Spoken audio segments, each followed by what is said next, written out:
The ledger sat open on the plantation desk, its pages yellowed with age and humidity. But it wasn't the accounts of cotton yields or tobacco sales that made the overseer's hand tremble as he held his lantern closer. It was the column he'd been instructed to keep separate, hidden from casual eyes. A column that tracked something no one wanted to speak about, yet everyone had begun to notice. The entries stretched back 7 years now, each one more troubling than the last. Blue eyes, blonde hair, fair skin that darkened only slightly as the children grew. All born to enslaved women across 3 parishes in Louisiana. All different mothers, all bearing children who looked nothing like their mothers, nothing like their recorded fathers, nothing like anyone else in the quarters. And the whispers had started. Whispers that traveled from plantation to plantation along the Mississippi River, carried by traders and runaways, by house servants who overheard their masters' worried conversations, by midwives who had delivered these strange babies and felt their blood run cold. Because someone was fathering these children. Someone who moved unseen. Someone who left no trace except the evidence written in the faces of infants who should not exist.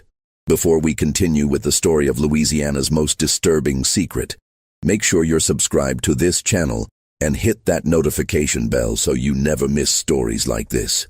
And I want to hear from you. Leave a comment telling me what state or city you're listening from. Now let's uncover what really happened in those Louisiana parishes between 1837 and 1844. The mystery would consume 7 years, destroy families, end lives, and reveal a truth so calculated and cruel that even hardened plantation owners would struggle to comprehend it. But in 1837, when the first of these children was born, no one yet understood what they were witnessing. What began as a single anomaly would become a pattern so disturbing that it would shake the foundations of Louisiana's plantation society, expose the darkest corners of a system built on human bondage, and reveal how power could be wielded with absolute impunity when the law itself was designed to protect the perpetrator. Louisiana in the late 1830s was a place of contradictions and extremes. New Orleans thrived as one of America's wealthiest cities, its port bringing in sugar, cotton, and enslaved people by the thousands. The French and Spanish colonial influences still shaped the culture, the architecture, the very language spoken in the streets. Creole French mixed with English, Spanish, and African languages to create a linguistic tapestry unique to the region. The city's theaters hosted opera and ballet. Its restaurants served cuisine that rivaled Paris. Its ballrooms glittered with chandeliers imported from Europe. But beyond the city's gaslights and grand homes, beyond the carefully manicured gardens and the elegant facades, the plantation economy ruled with absolute authority. The parishes north of New Orleans, St. James, St. John the Baptist, and Ascension formed the heart of sugar country. These were not the sprawling cotton plantations of Mississippi or Alabama, where enslaved people worked in relative isolation across vast acreages. Sugar cultivation required different labor, different timing, different brutality. The sugarcane had to be harvested and processed within a narrow window before the first frost could damage the crop. This meant that from October through December, the grinding season, every plantation became a factory running 24 hours a day. Enslaved people worked in shifts that stretched 18, 20, sometimes 22 hours. They cut cane in the fields under the November sun, hauled it to the sugar houses, fed it into the grinding mills, boiled the juice in massive kettles, stirred the crystallizing sugar, packed it into hogsheads for shipping. The machinery was dangerous. The mills could catch clothing, hair, limbs, pulling workers into the grinding rollers before anyone could react. The kettles of boiling sugar juice could splash, causing burns that went down to the bone. The exhaustion led to accidents, to mistakes, to deaths that were recorded in ledgers as simple losses of property, calculated against the profit margin of the harvest. The mortality rate among enslaved people on Louisiana sugar plantations was the highest in the American South. Owners knew this. They calculated it into their business models. It was cheaper to work people to death and buy replacements than to maintain a sustainable pace of labor. This was the world into which those strange children would be born. A world where human beings were reduced to units of production, where their bodies were not their own, where the law offered them no protection and no recourse. The parishes were densely populated compared to other plantation regions. Properties sat close together along the river, their boundaries often separated by nothing more than a line of cypress trees or a narrow bayou. The river was the highway, the lifeline, the connection between plantations. Steamboats moved up and down constantly, carrying goods, mail, passengers, news. Information traveled quickly here. A birth on one plantation would be known on 3 others by the next morning. A death, a sale, a punishment, all became common knowledge almost immediately. This interconnectedness made the mystery all the more disturbing, because when the unusual births began, they didn't happen in isolation. They formed a pattern, and patterns meant intention. The first plantation to record such a birth was Bellemont, a mid-sized sugar operation owned by the Duchamp family. They'd held the land for 3 generations, since the Spanish colonial period. The main house was built in the Creole style, raised on brick pillars to protect against flooding, with wide galleries wrapping around both floors. Moss-draped oak trees lined the drive from the river road. Behind the main house, the sugar works sprawled, the mill building, the boiling house, the curing sheds, the cooperage where barrels were made. Further back, beyond a screen of trees, sat the quarters, 2 rows of cabins facing each other across a dirt path. Each cabin housed multiple families, sometimes as many as 10 or 12 people in a single room. There was no privacy, no space, no comfort, just survival. The Duchamp family consisted of Monsieur Philippe Duchamp, his wife Céleste, and their 3 children. Philippe was 48 years old in 1837, a thin, nervous man who had inherited the plantation from his father and managed it with constant anxiety. He worried about crop yields, about sugar prices, about competition from Cuban imports, about the loans he'd taken to expand his operations. He worried about slave rebellions, about abolitionists, about the changing political climate that threatened the entire system his wealth depended on. His overseer, Vincent Hebert, was 32 years old and had worked at Belmont for 6 years. Hebert was unusual among overseers. He could read and write fluently in both French and English. He kept meticulous records.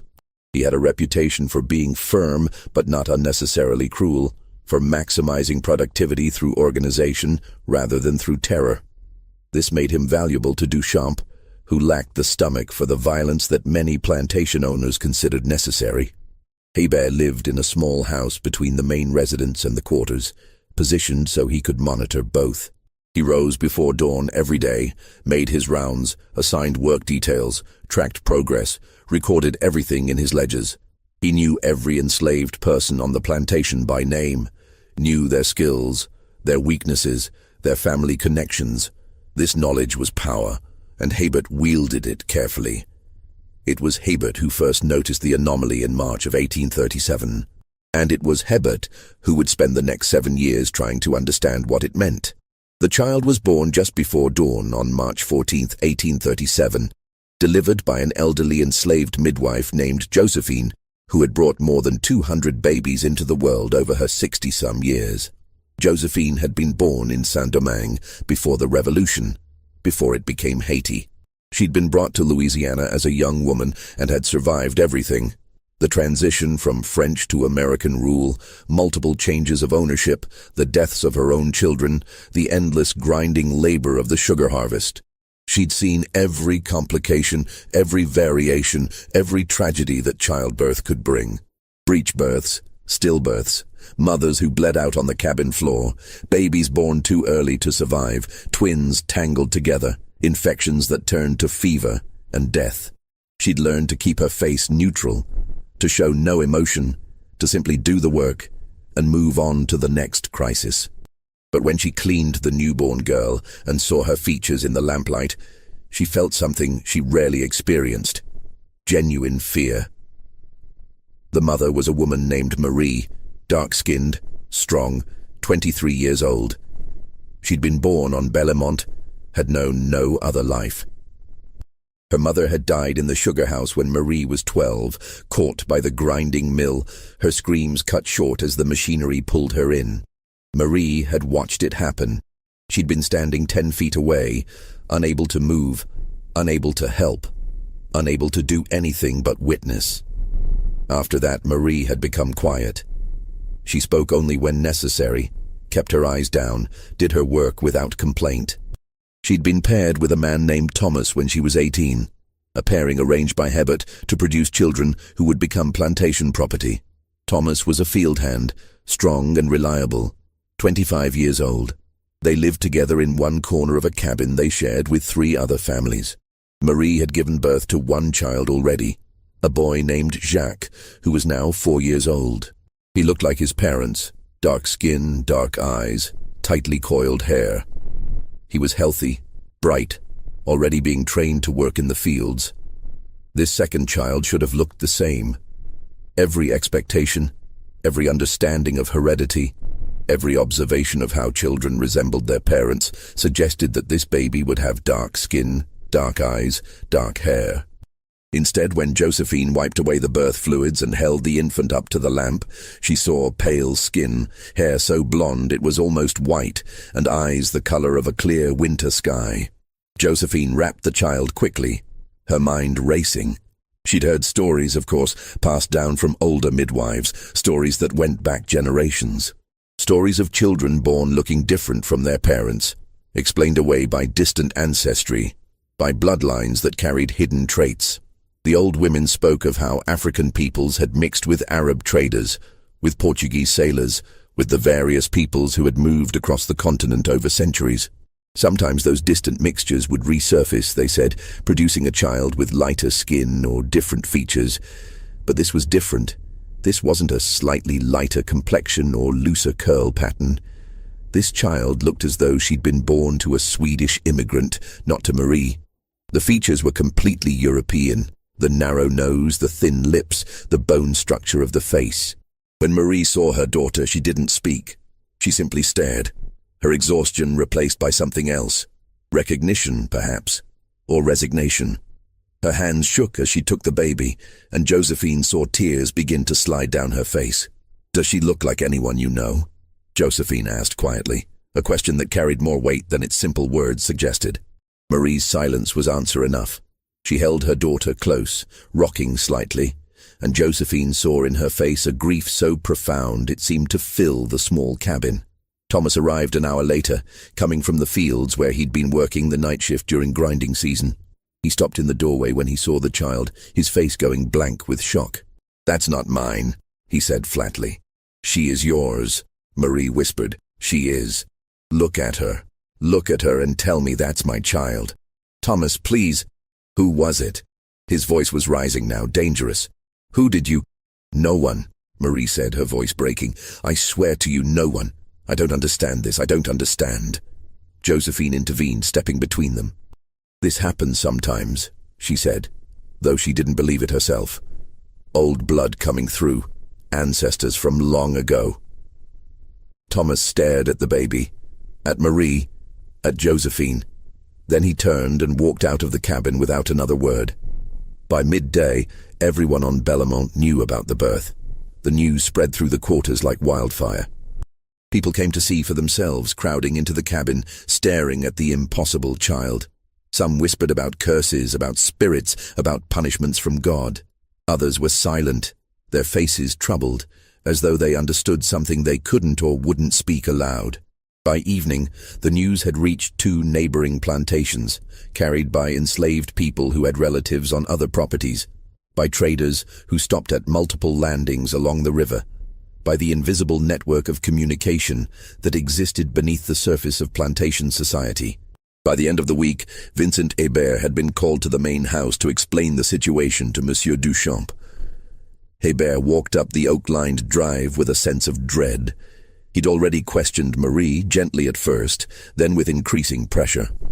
She'd insisted she'd been with no one but Thomas. She'd sworn it, even as tears streamed down her face, even as she held her strange-looking daughter.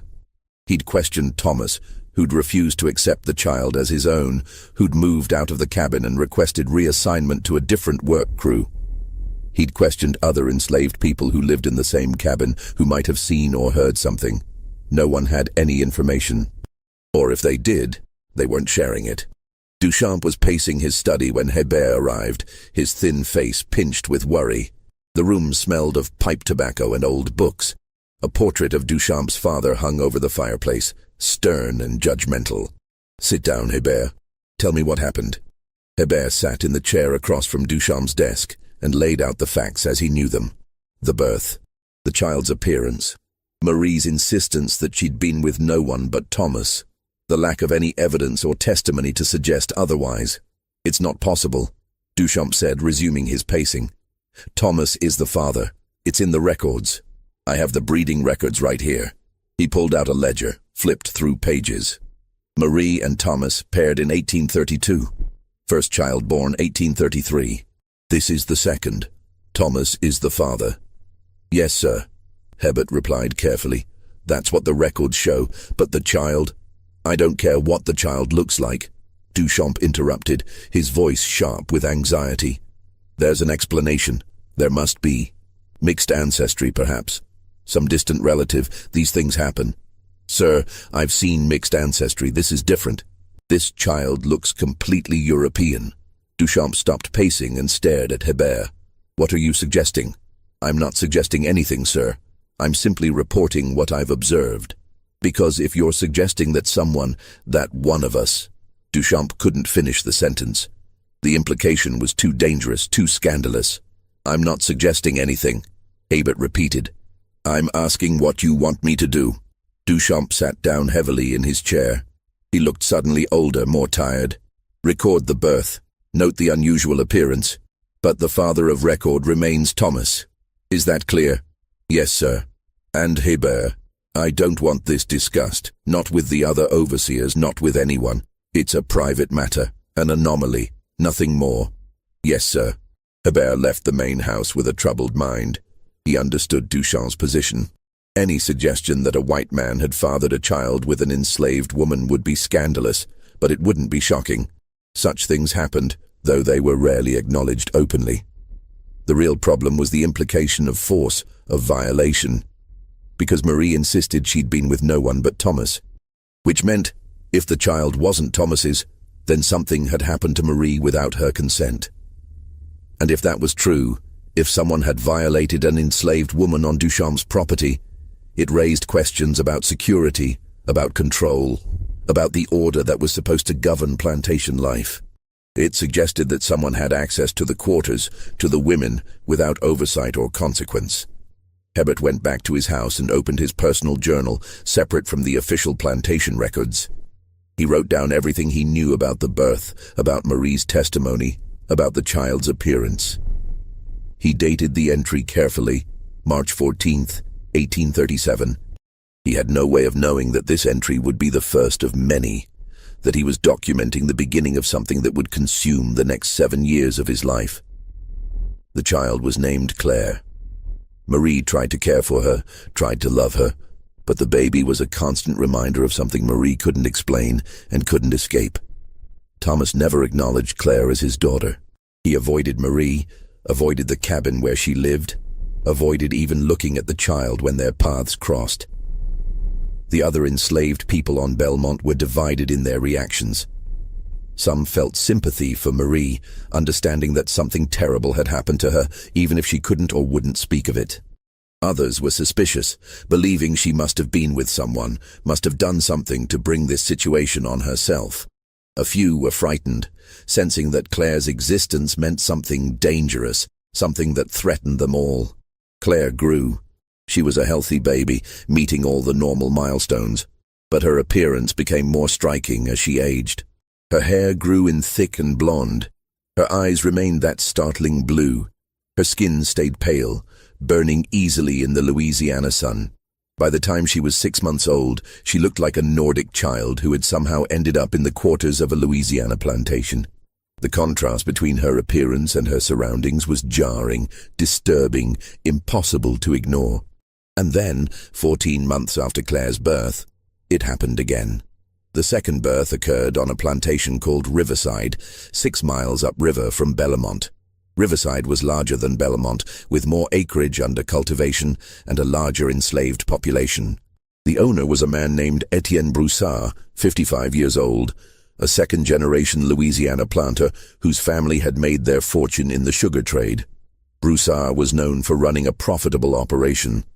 He was also known for his temper, for his willingness to use violence to maintain control, for his belief that enslaved people needed to be kept in a state of fear to remain productive. His overseer, a man named Gideon Frost, shared this philosophy. Frost was 40 years old, a transplant from Virginia who had come to Louisiana seeking opportunity.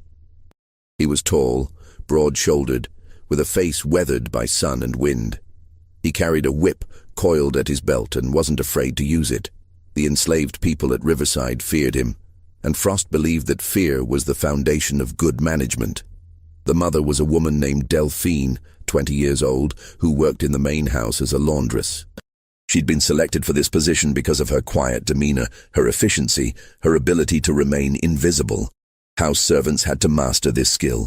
The ability to be present, but not noticed, to move through rooms without drawing attention, to hear conversations without appearing to listen. Delphine had been born on a plantation in the Natchez district and sold to Riverside when she was 15. The sale had separated her from her mother and 2 younger siblings. She'd never seen them again.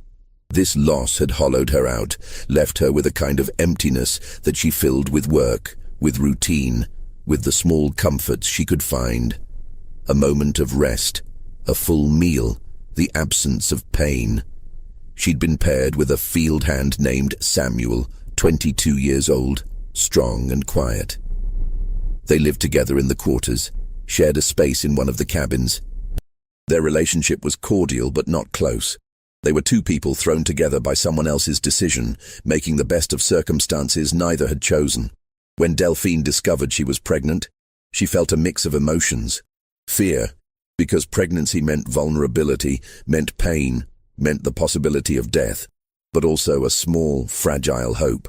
A child would be someone to love, someone who belonged to her, at least for a little while before the plantation claimed that child too. The pregnancy progressed normally.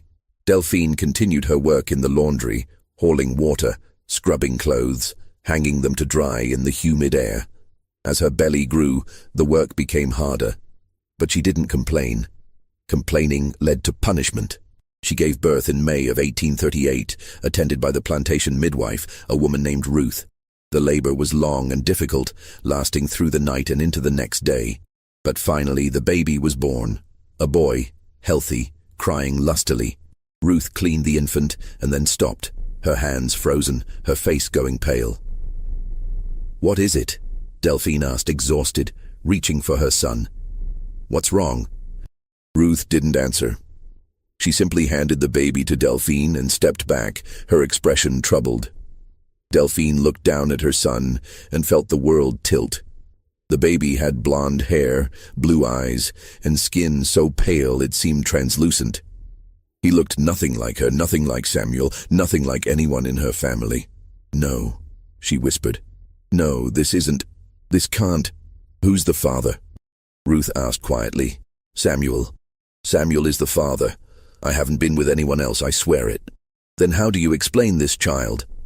"I can't," Delphine said, tears beginning to fall. "I can't explain it." Samuel was brought from the fields to see his son. His reaction was immediate and angry. He stared at the baby, at Delphine, and his face hardened. "You've been with someone," he said, his voice flat and cold. "I haven't. Samuel, I swear, don't lie to me. Look at him. That's not my child." "He is. He has to be. I haven't been with anyone else." "Then who? Who did this?" "I don't know," Delphine sobbed. "I don't know." Samuel left the cabin and didn't return. He requested a transfer to a different work crew, to a different cabin. He never acknowledged the boy as his son. Gideon Frost heard about the birth within hours. He came to the quarters, pushed into the cabin where Delphine lay recovering, and stared at the baby with a mixture of shock and anger. "Who's the father?" he demanded. "Samuel," Delphine whispered. "That's not Samuel's child. Look at it. I haven't been with anyone else." "You're lying." "I'm not. I swear on my life I'm not lying." Frost questioned her for an hour, his voice growing harsher, his threats more explicit. But Delphine's story never changed. She'd been with no one but Samuel. She couldn't explain the child's appearance. She didn't understand what had happened. Finally, Frost gave up.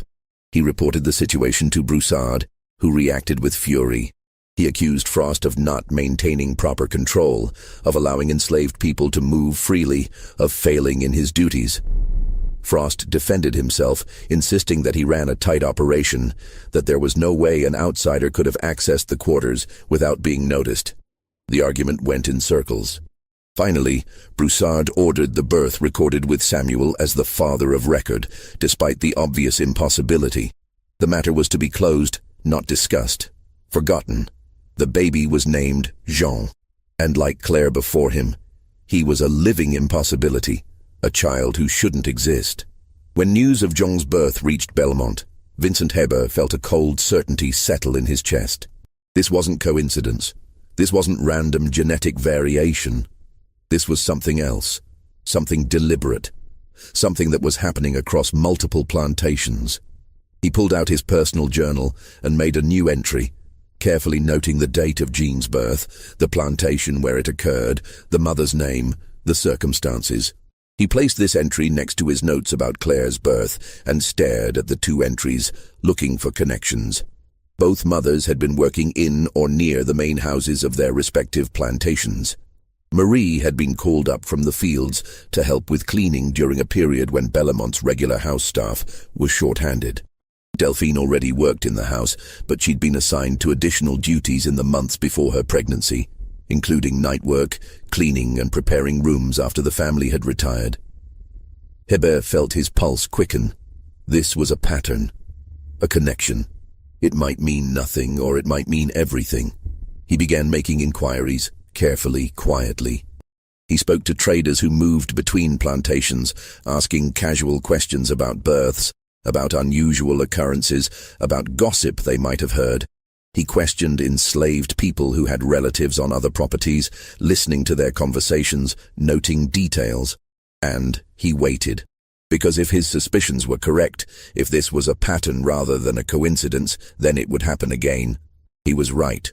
Over the next 2 years, 3 more children were born with the same impossible features.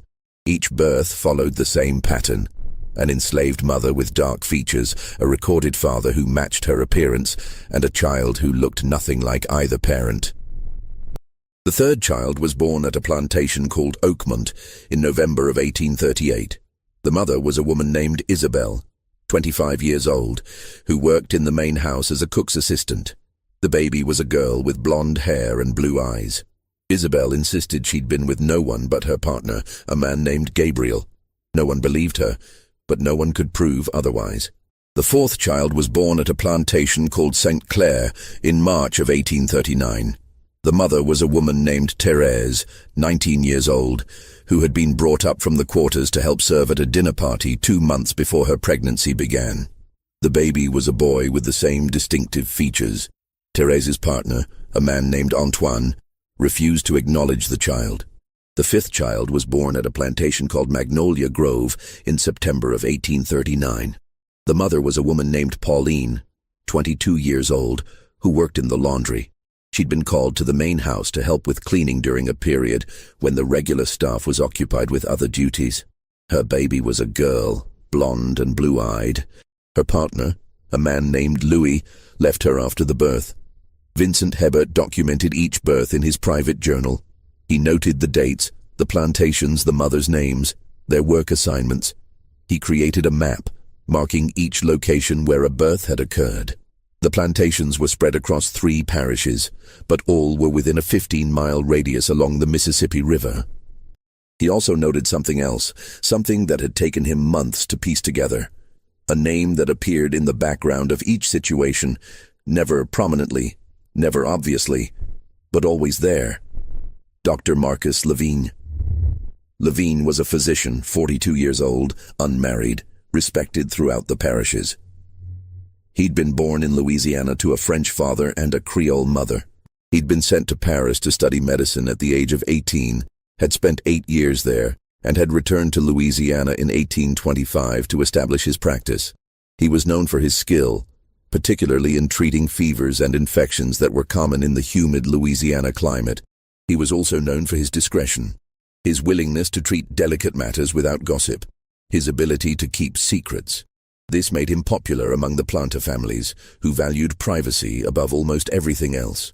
Levine served several plantations as their primary doctor, traveling between them as needed. He treated the planter families for their various ailments, and he also treated enslaved people when their value as property justified the expense. A skilled worker with a broken bone, a pregnant woman whose child represented future property, a house servant whose training made them valuable. These were worth the cost of medical care. Levine was also known for his distinctive appearance.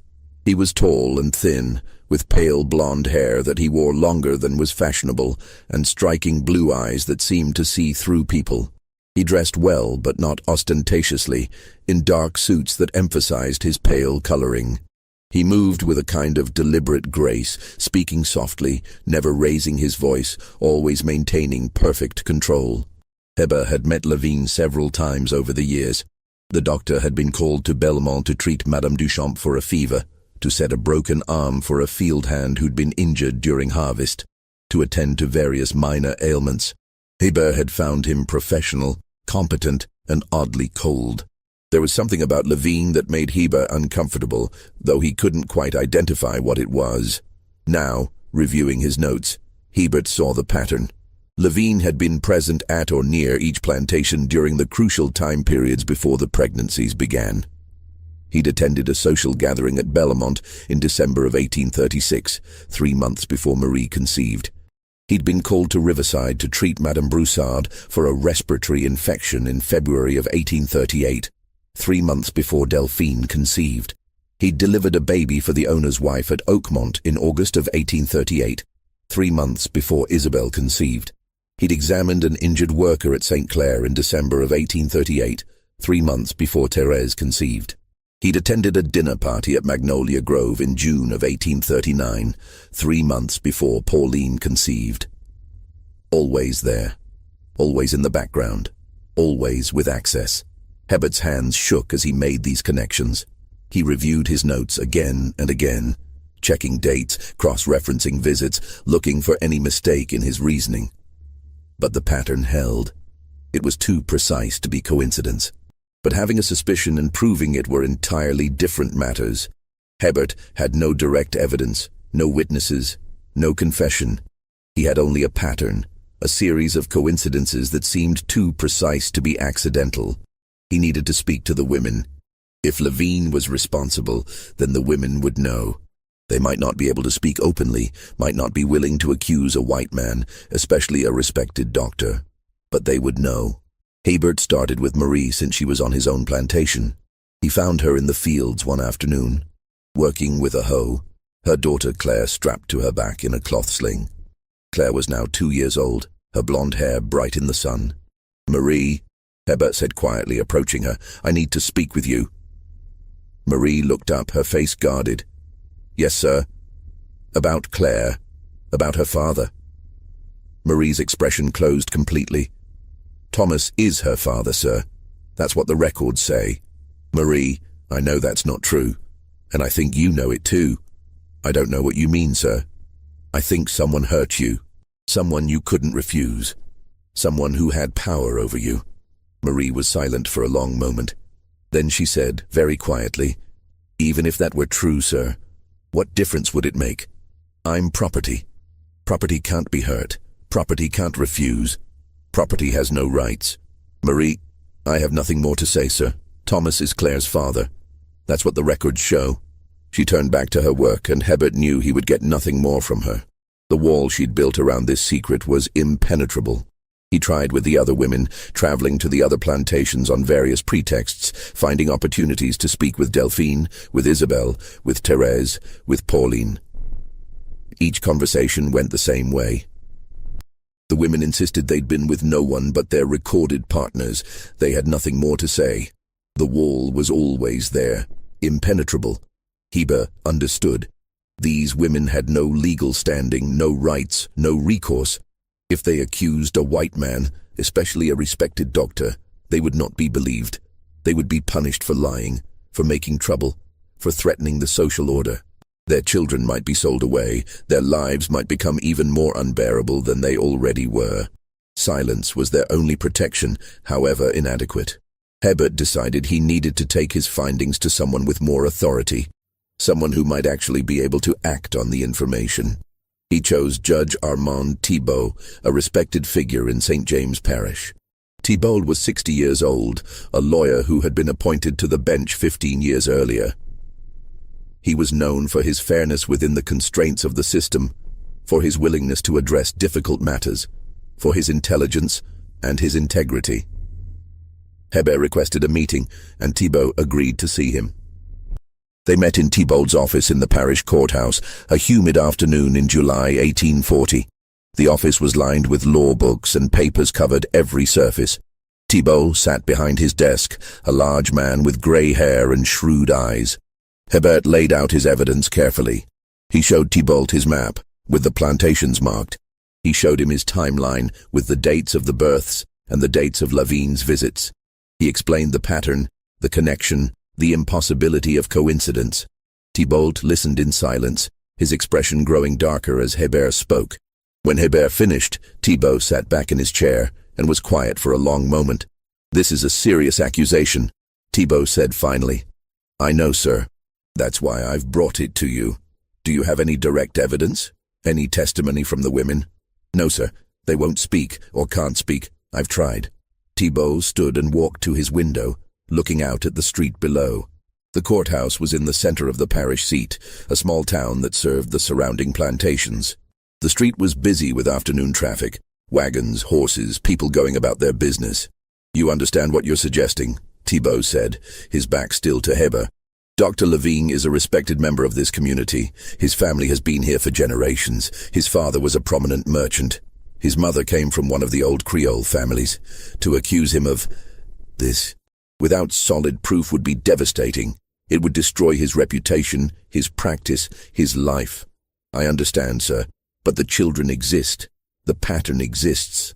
5 children in 2 years, all with the same impossible features, all born to mothers who had contact with Dr. Lavigne in the months before conception. Patterns can be coincidence. 5 times, sir, across 5 plantations, all within 2 years, and all connected to one man." Thibault turned back to face Hebert. "Even if you're right, even if Dr. Lavigne is responsible, what law has he broken? You said yourself that the women won't testify. Without their testimony, there's no case. And even with their testimony—" He trailed off, and Hebert understood what he wasn't saying.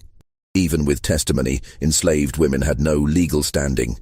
Their word would not be taken over that of a white man, especially a respected doctor. The law didn't recognize what had been done to them as a crime. "So there's nothing to be done?" Hebert asked, hearing the bitterness in his own voice.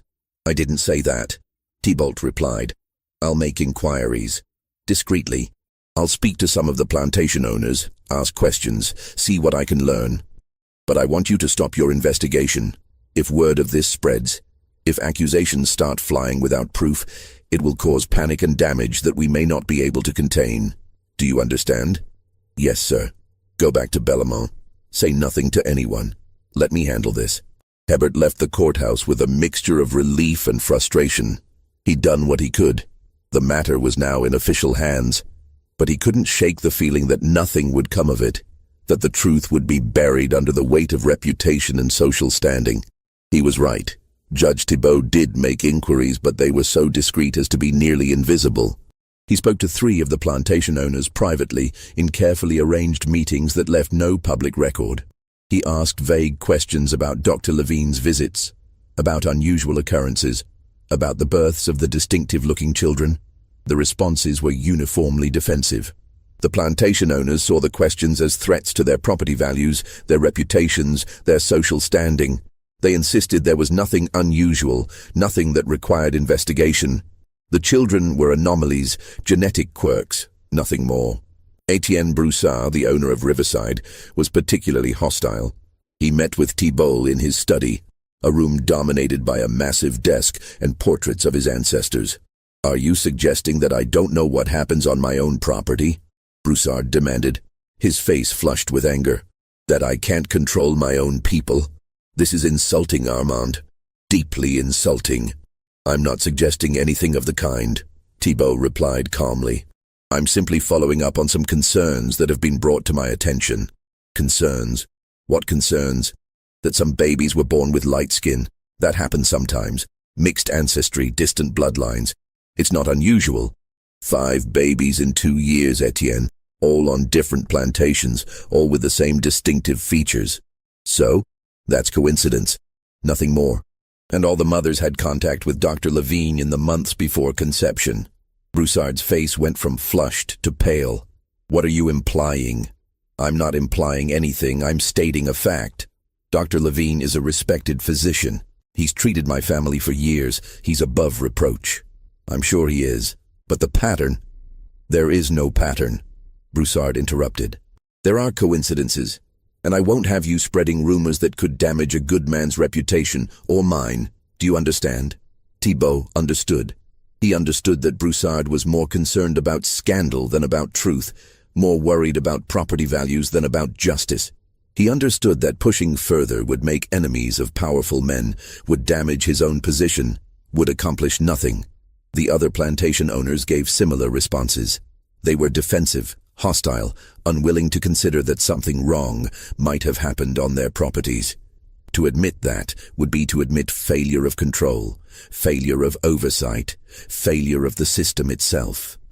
Within 2 weeks, Thibault sent word to Hébert that the investigation was closed. There was insufficient evidence to proceed. The matter was to be dropped. Hébert received the news with bitter resignation. He'd expected it, but the confirmation still stung. He filed his notes away, locked them in his desk, and tried to return to his normal duties. But the births didn't stop. In November 1840, another child was born at a plantation called Sweetwater, 8 miles south of Bellemont. The plantation was smaller than most, specializing in indigo rather than sugar. The owner was a widow named Madame Hébert, no relation to Vincent, who ran the operation with the help of her son. The mother was a woman named Cécile, 24 years old, who worked in the sugar house during grinding season and in the fields the rest of the year. The baby was a boy with blonde hair and blue eyes. Cécile's partner, a man named Joseph, refused to acknowledge the child. Dr. Lavigne had been called to Sweetwater 3 months earlier to treat Madame Hébert's son for a fever. He'd stayed for 2 days, sleeping in a guest room, taking his meals with the family. In March 1841, another birth at Riverside. The mother was a different woman this time, a field hand named Lisette, 21 years old. The baby was a girl with the same distinctive features. Lisette's partner, a man named Michel, left her after the birth. Dr. Lavigne had attended a social gathering at Riverside in December of 1840. In August 1841, another birth at Oakmont. The mother was a woman named Margot, 23 years old, who worked in the main house. The baby was a boy. Margot's partner, a man named Henri, refused to speak to her after the birth. Dr. Lavigne had been called to Oakmont to treat an injured field hand in May of 1841. In January 1842, another birth at a new plantation, Cypress Point, 10 miles north of Bellemont. The mother was a woman named Adele, 20 years old. The baby was a girl. Adele's partner, a man named Francois, requested a transfer to a different plantation. Dr. Lavigne had attended a dinner party at Cypress Point in October of 1841. The pattern continued, relentless and undeniable. Vincent Hebert documented each birth in his private journal, even though he'd been told to stop his investigation. He couldn't let it go. The pattern was too clear, too deliberate. 9 children now, all with the same impossible features, all connected to Dr. Lavigne. And with each new birth, the whispers grew louder. The enslaved community knew something was wrong. They couldn't speak openly, couldn't accuse, couldn't demand justice. But they knew, and they began to protect themselves. Women started refusing assignments to the main houses.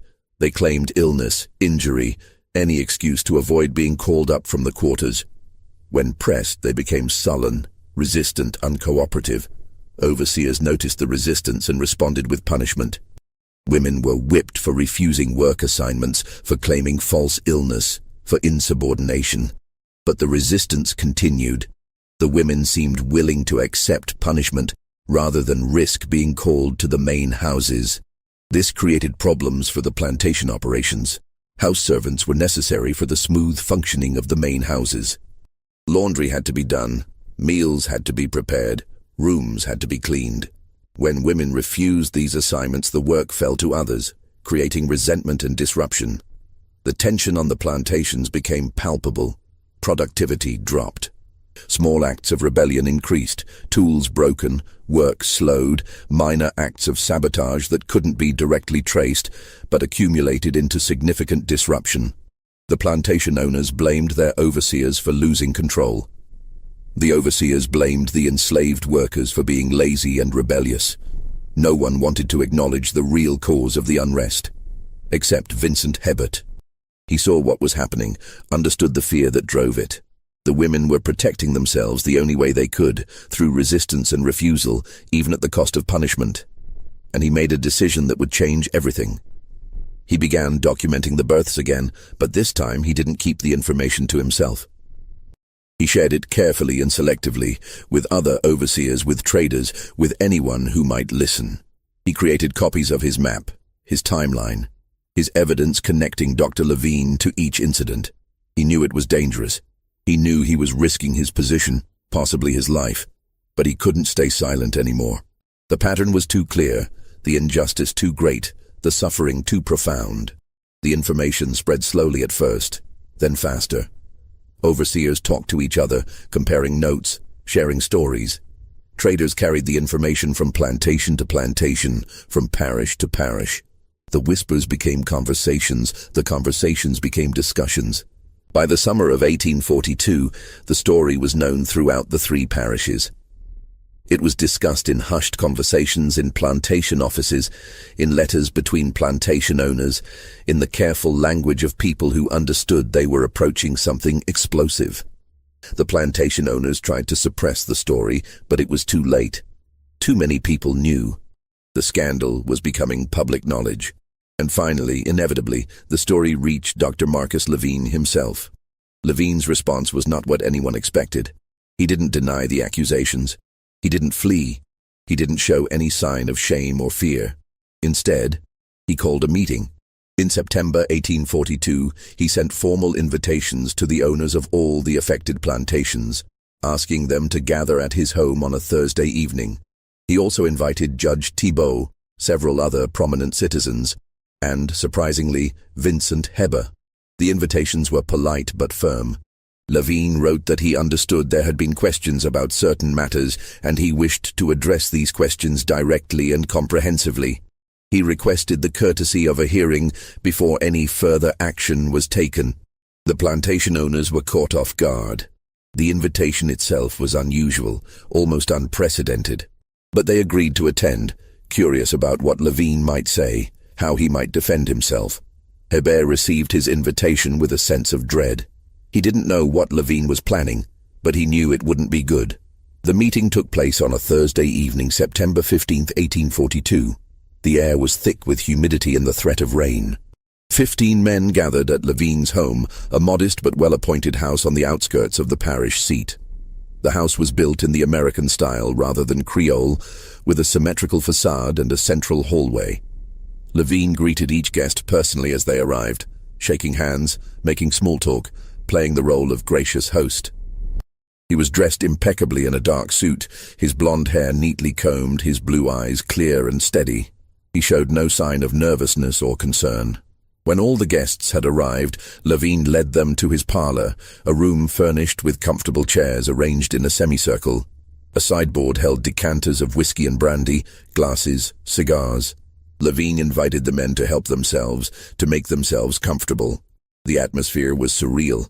It felt like a social gathering, not a confrontation. The men sat in uncomfortable silence, waiting to hear what the doctor had to say. Levine stood before them, calm and composed. He held a glass of brandy in one hand, and he took a small sip before beginning to speak.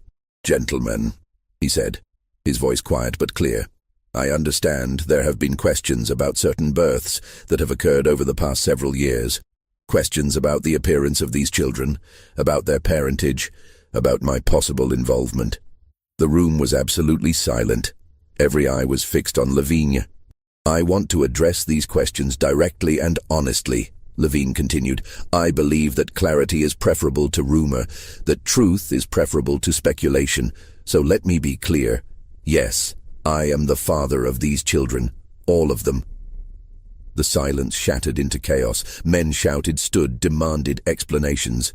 Judge Thibault called for order, his voice barely audible over the uproar. Broussard was on his feet, his face purple with rage. Duchamp looked as though he might faint. Levine waited, patient, sipping his brandy, until the room quieted again. It took several minutes. I understand your shock, Levine said when he could be heard again. But before you judge me, I ask that you hear my explanation. What I have done with purpose and with what I believe to be sound reasoning. Sound reasoning? Broussard shouted. You've violated. I have conducted an experiment. Levine interrupted, his voice sharp enough to cut through the noise. A scientific experiment that I believe has profound implications for our understanding of human heredity and racial characteristics. The room fell silent again, but this time the silence was different. Confused. Horrified. Levine walked to a desk in the corner of the room and retrieved a leather-bound journal. He held it up so everyone could see. For the past 7 years, he said, I have been studying the question of racial inheritance. Specifically, I wanted to understand whether the physical characteristics we associate with race are immutable or whether they can be altered through selective breeding. He opened the journal, showing pages filled with notes, diagrams, measurements, observations. The handwriting was neat and precise, the work of someone who took pride in documentation. I theorized, Levine continued, that by introducing European genetic material into the African population, I could produce offspring that displayed European features. The children born over these years have confirmed my hypothesis. Regardless of the mother's appearance, my genetic contribution has dominated, producing children with blonde hair, blue eyes, and fair skin. Vincent Heber felt physically ill. Around him, other men showed similar reactions. Pale faces, clenched jaws, hands gripping chair arms. The casual way Levine spoke about human beings, about women, about children, was more disturbing than any rage or justification would have been. You're talking about human beings, Thibault said, his voice shaking. Not livestock, not experimental subjects. Human beings. Am I? Levine asked, turning to face the judge. His expression was genuinely curious, as though this were an interesting philosophical question. The law of this state says otherwise, Judge Thibault. The law says these women are property. The law says their children are property. I have violated no statute, broken no law. I have simply used available resources to pursue scientific knowledge. You've committed rape, Hebert said, the word hanging in the air like poison. Multiple times. Against women who had no ability to refuse you, no ability to protect themselves. Levine turned to him, his expression unchanged. Rape is a crime committed against persons, Mr. Hebert. These women are not legally persons. They are property. I no more committed rape than a farmer commits rape when he breeds his cattle. The law is quite clear on this point. The logic was monstrous, but it was also legally sound. Louisiana law in 1842 did not recognize enslaved people as having the legal standing to be victims of rape. They were property, and property could not be raped. The law protected property owners from theft or damage to their property, but it did not protect the property itself from the actions of others. Several of the plantation owners looked uncomfortable, but none spoke up to challenge Levine's reasoning, because to do so would be to challenge the entire legal and social structure that supported their way of life. If enslaved people were persons with rights, then the entire system of slavery became untenable. Why? Duchamp asked finally, his voice barely above a whisper. Why do this? What did you hope to gain? Knowledge. Levine replied simply. Understanding.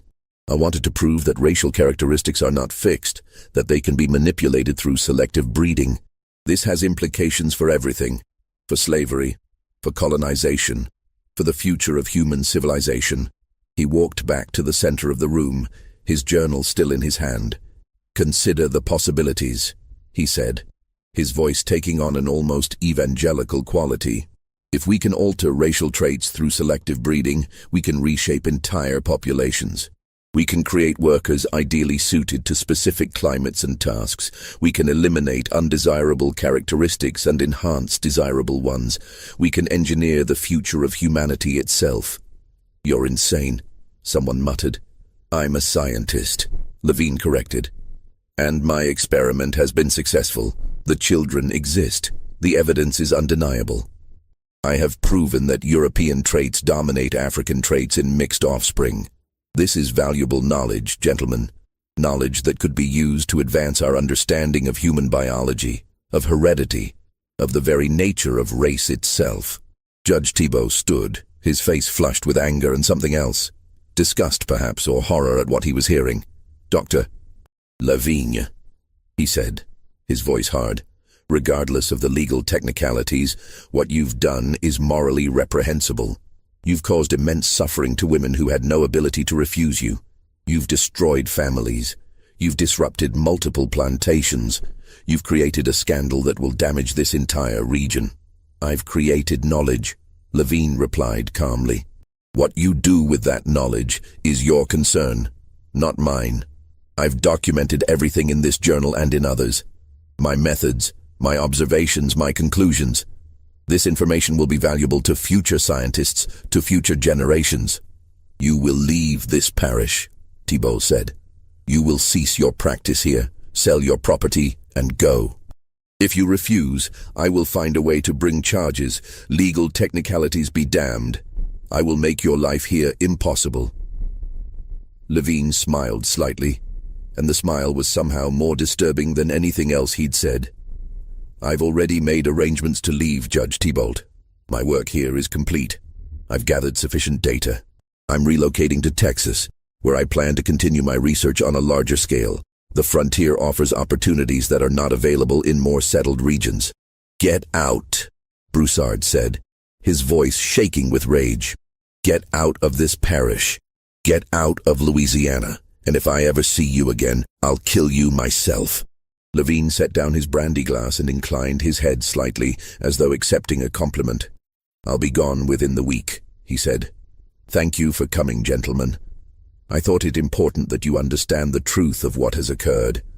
Rumors and speculation serve no one. The meeting dissolved into angry arguments, threats, and recriminations. But in the end, there was nothing anyone could do. Levine had broken no law. He could not be prosecuted, could not be punished through official channels. The system that should have protected the women he'd violated had instead protected him. Within 2 weeks, he was gone. His house was sold to a merchant from New Orleans. His practice was transferred to another doctor. His furniture, his books, his personal effects were packed and shipped. He vanished into the expanding American frontier, taking his journals, his data, and his monstrous certainty with him. The aftermath of Levine's revelation spread through the parishes like a fever. The plantation owners tried to suppress the story, but it was too late. Too many people knew. The scandal became common knowledge, discussed in New Orleans parlors, in riverboat saloons, in the careful letters that passed between planter families across Louisiana and beyond. The children remained, of course. 13 of them by the time Levine left, ranging in age from newborn to 5 years old. They grew up in the quarters, marked by their appearance, living proof of what had been done to their mothers. The mothers struggled with their children in different ways. Some, like Marie, tried to love these children despite everything. Marie held Claire close, sang to her, protected her as best she could. But there was always a distance, a wall that Marie couldn't quite break through. Every time she looked at Claire, she saw the violation, the helplessness, the night that had changed everything. Others couldn't bear to look at their children. Delphine at Riverside became withdrawn and silent after John's birth. She cared for him mechanically, feeding him, keeping him clean, but showing no affection. When Jean reached for her, she would turn away. When he cried, she would hand him to another woman to comfort. The children sensed this rejection, even as infants. They grew up knowing they were different, knowing they were unwanted, knowing their very existence caused pain. The fathers, the men who had been recorded as fathers, the men who had been partners to these women, reacted with anger and abandonment. Thomas never acknowledged Claire. He avoided Marie, avoided the cabin where she lived, avoided even looking at the child when their paths crossed. Eventually he requested a transfer to another plantation, and Duchamp granted it, glad to be rid of a source of tension.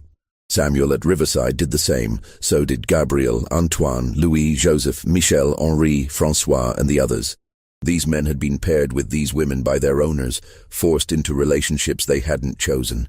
But they'd made lives together, found small comforts in companionship. The births destroyed those fragile connections. The women were left alone, raising children who looked nothing like them, children who were constant reminders of violation and powerlessness. The enslaved community was divided in its response. Some people felt sympathy for the mothers, understanding that something terrible had happened to them. They helped when they could, watching the strange-looking children, sharing food, offering what comfort was possible. Others were suspicious or hostile. They believed the mothers must have done something to bring this on themselves, must have been willing participants. They whispered about the women, spread rumors, shunned them. The children grew up in this atmosphere of suspicion and division. They were neither fully accepted nor fully rejected, existing in a liminal space within the quarters. As they got older, their appearance became even more striking. By the time Claire was 5 years old, she looked like a Swedish child who had somehow ended up on a Louisiana plantation. Her hair was long and blonde, her eyes that startling blue, her skin pale and prone to burning. She stood out among the other children like a candle in darkness. The same was true for all of Levine's children. They were beautiful in a conventional European sense, and this beauty made them valuable in a specific way. As they grew older, some were sold to traders who specialized in what were euphemistically called fancy girls, enslaved women with light skin who were sold for sexual exploitation. The boys were sometimes kept as house servants, their appearance making them suitable for positions where they would be seen by visitors. This was another layer of horror. Levine's experiment had not only violated the mothers, but had also created children who would be exploited because of their appearance, because of the very features that marked them as different. Vincent Hebert continued as overseer at Belmont for 3 more years after Levine's departure, but he found it increasingly difficult to continue in his position. Every day, he saw Claire growing up, saw Marie's pain, saw the evidence of a crime that had no legal name and no possibility of justice. In 1845, he resigned his position and moved to New Orleans. He found work as a clerk in a shipping office, a job that paid less but allowed him to sleep at night. He took his journals with him, the careful documentation of everything that had happened. Years later, in 1867, after the Civil War had ended and slavery had been abolished, Hebert donated his journals to a historical society. He wrote a cover letter explaining what the documents contained, why he'd kept them, what they represented. These records, he wrote, document a crime that was not legally a crime, a violation that was not legally a violation, suffering that was not legally suffering. They show how a system designed to treat human beings as property-created conditions, where the most monstrous acts could be committed without consequence. I kept these records because I believed that someday someone would want to know the truth, that someday the truth would matter. The journals were filed away in an archive, rarely examined, a testament to a crime that was never officially acknowledged. Judge Thibault tried to pursue legal action against Levine, but every attorney he consulted gave him the same answer. There was no case. No law had been broken. The women had no legal standing to bring charges. The plantation owners had no grounds for complaint, since their property had not been damaged in any legally recognized way. Thibault spent months researching, looking for any legal avenue that might allow prosecution. He consulted law books, wrote to colleagues in other states, sought advice from legal scholars. But the answer was always the same. Under Louisiana law in 1842, what Levine had done was not a crime. This realization haunted Thibault for the rest of his life. He'd spent his career believing in the law, believing that the legal system, however imperfect, served justice. Levine's case forced him to confront the truth, that the law itself could be unjust, that a legal system built on the premise that some human beings were property could never deliver justice to those people. Thibault retired from the bench in 1850, citing health reasons. He died in 1855, and those who knew him said he'd never been the same after the Levine affair. As for Dr. Marcus Levine, he did relocate to Texas, where he established a new medical practice in a growing frontier town. He continued his research for at least another decade, according to fragmentary records that survived. There are hints in letters, in birth records, in the memories of people who lived in that town, that the pattern continued. More children with impossible features. More women who couldn't speak of what had happened to them. Levine died in 1856, apparently of natural causes. He was 56 years old. His executor, a lawyer who had been handling his affairs, found his journals among his effects. The lawyer read them, was horrified by their contents, and made the decision to destroy them. He burned every journal, every note, every piece of documentation related to Levine's experiments. Some knowledge, the lawyer wrote in his own diary, is too dangerous to preserve. Some truths are too monstrous to pass on to future generations. I have destroyed Dr. Levine's work, not to protect his reputation, but to protect humanity from the ideas contained in those pages. But the children remained. The evidence of Levine's experiments lived on in the faces of 13 children in Louisiana and an unknown number in Texas. These children grew up, had children of their own, passed on the genes that Levine had introduced into their families. When the Civil War came and slavery ended, these children, now adults, faced a different kind of challenge. They were too white-looking to be easily accepted in black communities, too black by law and heritage to be accepted in white society. They existed in a liminal space, belonging nowhere, their very existence a reminder of the horrors that had created them. Some tried to pass as white, leaving their families and their histories behind, creating new identities in new places. This was possible for those with the lightest skin, the most European features.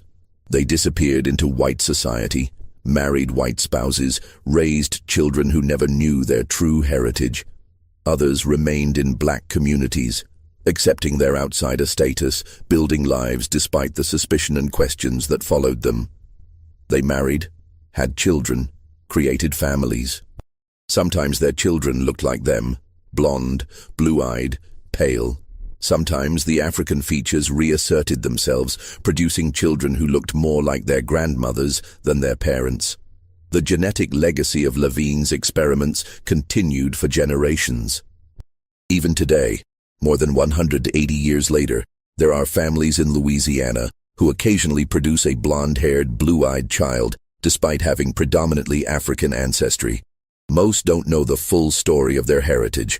The details were buried, forgotten, or deliberately erased. But the story remains documented in those old ledgers, in Heber's careful notes, in the birth records that show an impossible pattern. A reminder that the horrors of slavery were not just about physical brutality or economic exploitation. They were also about the complete dehumanization of human beings, the reduction of people to property, to experimental subjects, to things that could be used and violated without consequence. Louisiana kept discovering those babies, kept recording their births, kept noting the impossible pattern. 13 children in 7 years, all with blonde hair and blue eyes, all born to enslaved women with dark features, all fathered by one man who saw them not as human beings, but as data points in an experiment. The system that should have protected their mothers, that should have punished their father, that should have recognized the crime for what it was, failed completely. Because in 1842, Louisiana enslaved women were not persons, they were property. And property could not be raped, could not be violated, could not demand justice. That was the real horror, not the births themselves, but the legal and social structure that made them possible and then protected the man responsible. The horror was in the system that allowed a respected doctor to conduct experiments on human beings without their consent, to violate women who had no legal recourse, to create children who would grow up marked by their origins, and to walk away without facing any consequences. The children were evidence. But evidence of what? Of a crime that had no name, no legal recognition, no possibility of prosecution. They were living proof that the system was working exactly as designed, to protect the powerful and deny humanity to the powerless. Vincent Heber understood this. In his final journal entry, written in 1867 before he donated his records to the Historical Society, he wrote, "I have spent 25 years trying to understand what happened in those Louisiana parishes between 1837 and 1844. I have documented the births, traced the pattern, identified the perpetrator, presented the evidence to those with the power to act.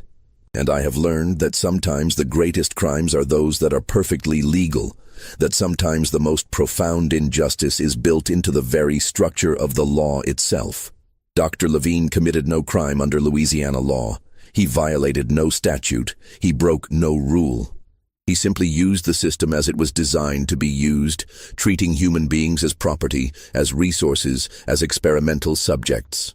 The law protected him because the law was written to protect men like him. The real crime was not what Dr. Levine did to those women, though that was monstrous enough. The real crime was the system that made it possible.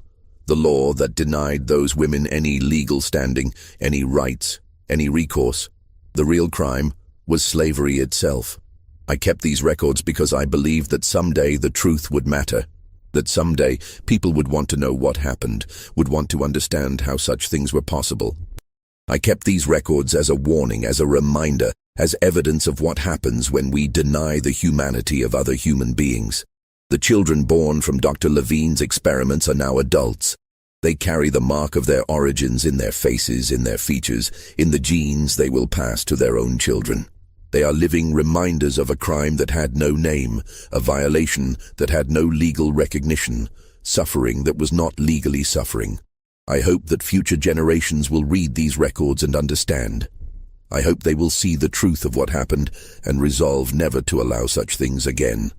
I hope they will build a society where all human beings are recognized as persons, where all people have rights, where the law protects the vulnerable rather than the powerful.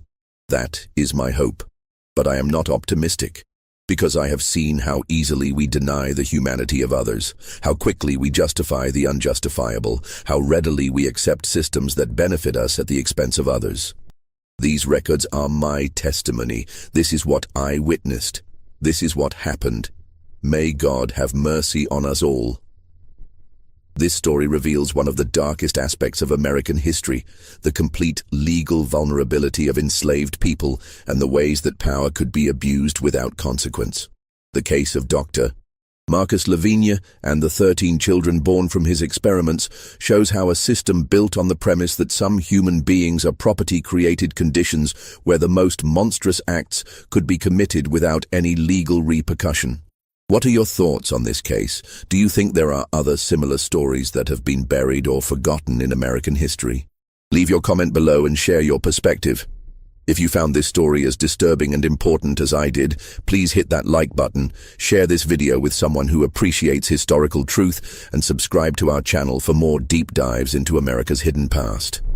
Thank you for listening, and I'll see you in the next story.